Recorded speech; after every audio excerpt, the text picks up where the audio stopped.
Import is a good business and it's never going to go away because one country has something that the other doesn't have. Therefore, importation is always going to be a business that is going to stay around. But if you are into importation business or you are about to start, there are 3 mistakes that can slowly kill your business before you know it. By the end of this video, you are going to understand the 3 mistakes and have practical steps that you can follow to get rid of these 3 mistakes from your importation business starting today. Quickly, here are the 3 mistakes. Mistake number 1 is importing what you think will sell. Mistake number 2 is what I call the Ghana import landed cost trap. And mistake number 3 is starting with a product instead of the customer. My name is Obrempong Toku. I have been into import business for more than 5 years. Specifically, I was importing tablets from China to Ghana. In fact, I was actually adding value to the tablet before I sell them. And after doing this business for 5 years and studying other businesses that are into importation, I discovered these 3 mistakes that silently take money out of your business slowly. And before you know it, you are actually running out of money or you have completely run out of money.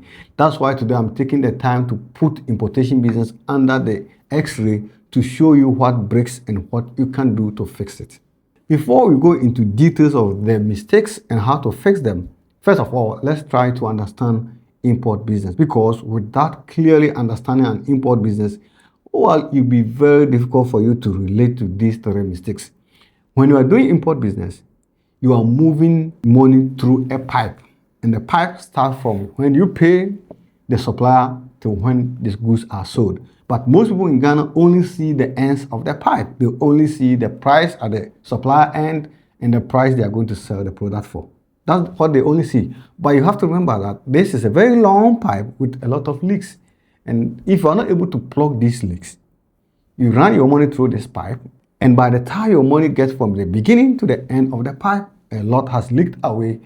And if you move through this pipe several times, your money starts diminishing. By the time you know it, you have run out of money and obviously out of business. Let's take mistake number 1, which is importing what you think will sell instead of what is proving that it will be sold quickly. And this is how it plays out. You are scrolling through online, you go to Alibaba, you see a very nice product selling for 12 Ghana cedis, for example. But you come to Ghana, you check retail sites like Jumia, Tonaton, Gigi, and the same product is selling for like 60 Ghana cedis, sometimes 50 Ghana cedis. And you go like, what? If I import and sell for, let's say, 40 Ghana cedis, I'm going to sell a lot. Therefore, you quickly find some money and import. But when the things arrive, week 1, you sell like 10%, week 2, you sell like 20%, and you start dropping your price, still you are struggling to sell. And sometimes it takes a year before you can sell all those things.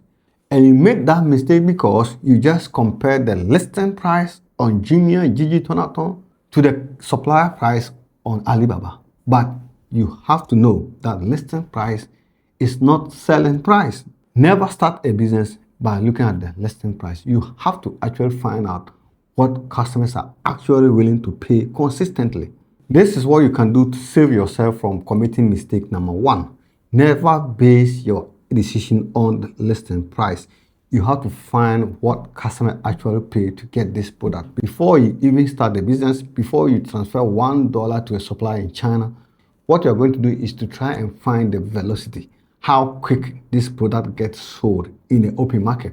Sometimes you will have to sacrifice some small amount of money to buy from the shop before they'll be willing to give you the information. You can ask, oh, so how many do you sell in a week? How many do you sell in 2 weeks? By asking those questions and having proper answers, you'll be able to estimate the velocity, which is how long it will take for you to sell, let's say, 100 pieces if you import and sell at a specific price. If the velocity is good, if the product can move within 60 days, still a good business.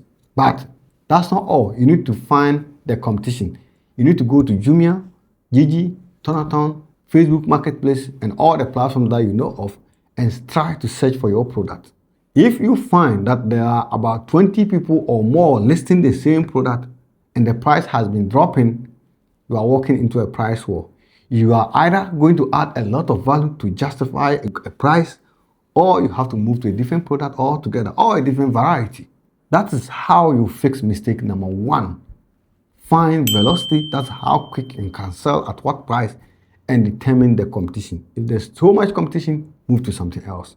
Now, let's move on to mistake number 2, which can kill even experienced importers. Mistake number 2 is what I call the Ghana import landed cost. You see a product in China, product is going for, let's say, 100 Ghana cedis, but you check Jumia and other places, and there's not a lot of people selling the same product, and they are selling it at 300 Ghana cedis. And you go like, wow, this thing is just 100 Ghana cedis in China. If I import and I pay duties and taxes all together making 50%, then I'm going to spend 150 Ghana cedis to get the product to my hands in Ghana. Therefore, if I sell for 250 Ghana cedis, I'm making 100 Ghana cedis on each product. If I import 100, I'm making 10,000 Ghana cedis profit. Now, that quick estimation is not just wrong, it is dangerously wrong. Because in Ghana, we don't just have 2 tax components that you pay when you import. We have at least 19. Some products have even more, but at least you are going to have 19 different taxes that you pay at the port when your product arrives. So if you do your calculation based on quick estimation of 50% extra, no, you are going to pay more than that. And this is how you fix this mistake. First of all, you need to find your HS code.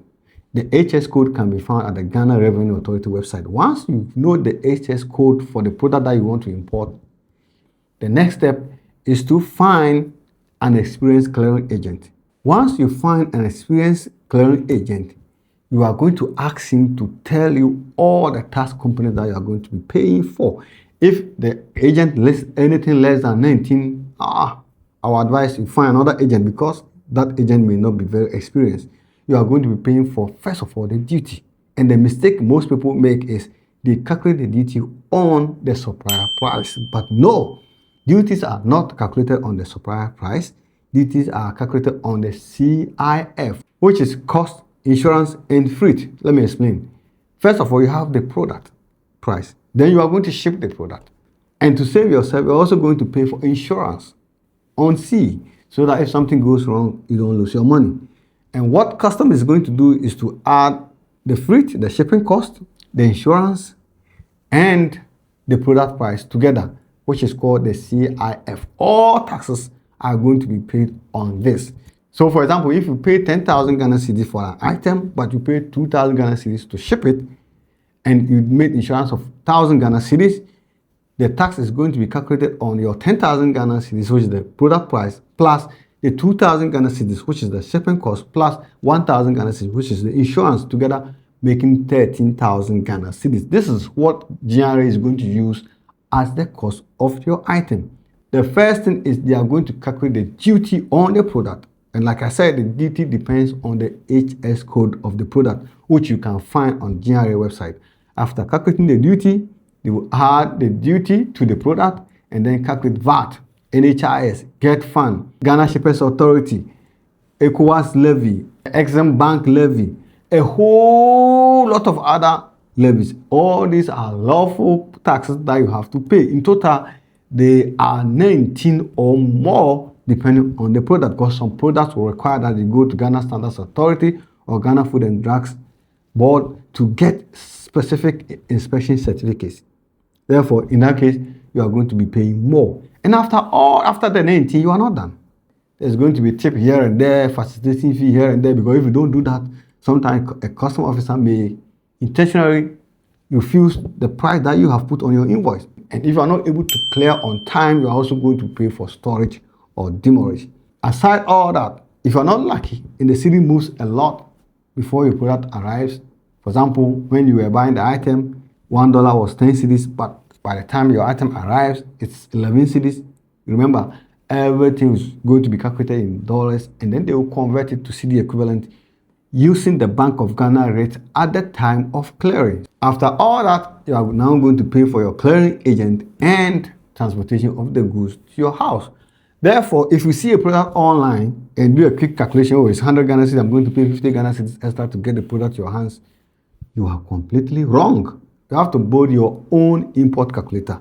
I've included my own import calculator in the description below. You can download it for free and use it to know exactly how much it is going to cost you to get an item into your store, into your house, into your hands right here in Ghana. All you need is to go to GRA website, look for your product and find the HS code, put it in the spreadsheet, and you know exactly how much you are going to pay.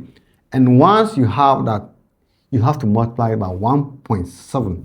That becomes your selling price. If you cannot sell the item by 1.7 times the landed cost, don't go into that business. Don't try to negotiate with the numbers because the numbers don't negotiate. Finally, mistake number 3, which is starting with the product instead of starting with the customer. Yes, every business must start with the customer, not the product. Most people start business from the product. They see a very nice product in China. They see it selling in Ghana. Not a lot of competition. They are able to calculate the tax and landed cost, everything perfectly. They know how much they need to sell it in Ghana before they can make good profit. And then they find some money and import. The item arrives, and then week 1, they sell like 10 out of 1,000 pieces. Week 2, they sell like 20. And the longer the item stays in your hand, the more mistakes you make. And what your money is stuck, your money is locked into a product sitting in your room. And when that goes on for some time, you start becoming desperate. And out of desperation, you start reducing the price. Now, the margin that got you into starting this business in the first place is gone because now the product is not moving. Therefore, you start reducing the price in order to be able to sell. And after some time, you become even more desperate. Therefore, you start crediting people who will never pay. And if you don't take care, the item goes out of fashion and now you are not able to sell.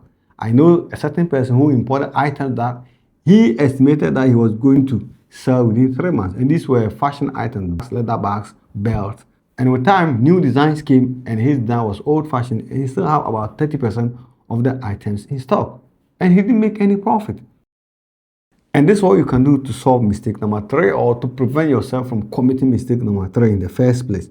If you want to start import business, you can take very beautiful pictures. You can get it from the supplier and put on your status, the platform that you intend to sell. And you can just announce and take pre-orders. You can say, for example, leather bag going for 300 Ghana cedis, pre-order arriving in 1 month. And see how many people will get in touch and place order.